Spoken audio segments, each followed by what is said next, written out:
Caio, se uma pessoa é de uma religião afro-brasileira e apesar disso só faz bem ao próximo e tem as qualidades que Jesus afirmou sobre os bem-aventurados, ela pode ser salva? A minha primeira pergunta é por que apesar disso?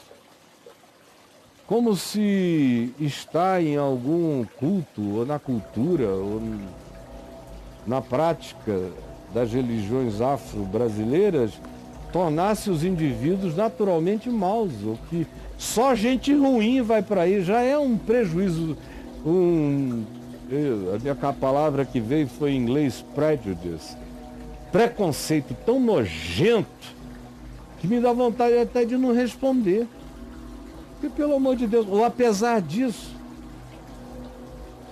por que você não diz, Caio, estou encontrando ou conhecendo um rapaz evangélico da denominação tal, mas apesar disso ele é um rapaz tão bom, será que ele pode ser salvo?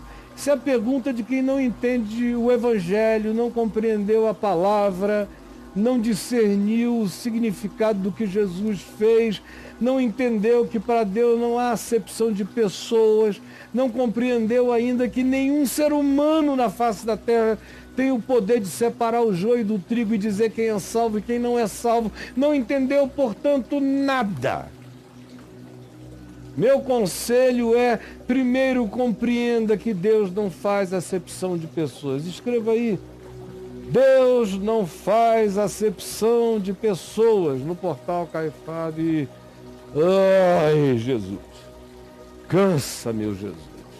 Cansa. É como ler lá em Atos 10, a visão de Pedro na casa de Simão Curtidor. Quando baixou aquele lençol com todos os quadrúpedes, répteis e tudo mais, e o Senhor disse, não faça acepção de pessoas. Olha aí, quanto é que deu? Quê? 5.144. Só para você ver. Deus não faz acepção de pessoas. Deus não faz acepção de pessoas.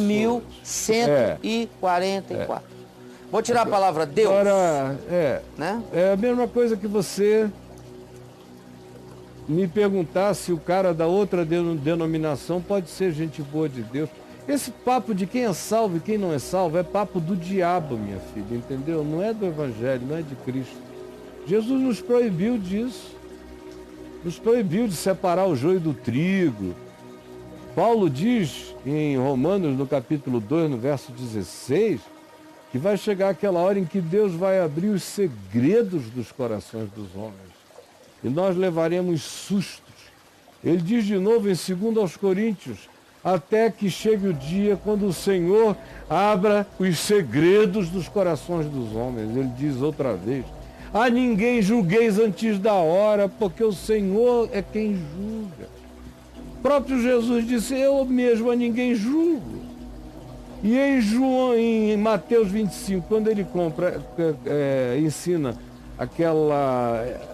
naquela metáfora das ovelhas e dos bodes, lá em Mateus 25, ele nos deixa na insegurança, dizendo que quem parecia conhecê-lo nunca fez nada por ele, quem parecia nunca ter ouvido dele, nem a informação, estava fazendo tudo de bom, como ele ensina. Ele deixa tudo aberto e não dá a ninguém o poder dessa definição. Quem pretender definir está trabalhando com o diabo e não está andando segundo o Espírito de Cristo nem do Evangelho. Ai, é cansativo. Como vocês são ensinados contra o Evangelho. Essa é uma pergunta anti-graça, anti-Evangelho, de uma presunção enorme. A gente só sabe quem é gente boa pelos frutos. Foi o que Jesus disse. Pelos seus frutos hoje conhecereis. Qualquer ser humano que seja cheio de amor, de justiça, de graça, de bondade, de fidelidade, de misericórdia, de longanimidade, de domínio próprio, está dando o fruto de Deus na vida. E eu prefiro qualquer um que dê o fruto de Deus na vida do que aquele que tem a boca carregada de doutrinas cristãs e sem amor na vida e sem o fruto do Evangelho na sua existência. Pode achar o que queira de mim, mas a verdade de Cristo é esta. É isto que você encontra em Tiago. Me mostre a sua fé sem obras e eu, com as minhas obras, te contarei o estado da minha fé. É Mateus 25. Quando foi que te vimos com fome, com sede, desamparado? Nós nunca te vimos, a gente nem sabia de ti, nem do teu nome. Quando foi que a gente te fez bem? Jesus vai dizer, sempre que vocês fizeram a um desses pequeninos seres humanos, era a mim.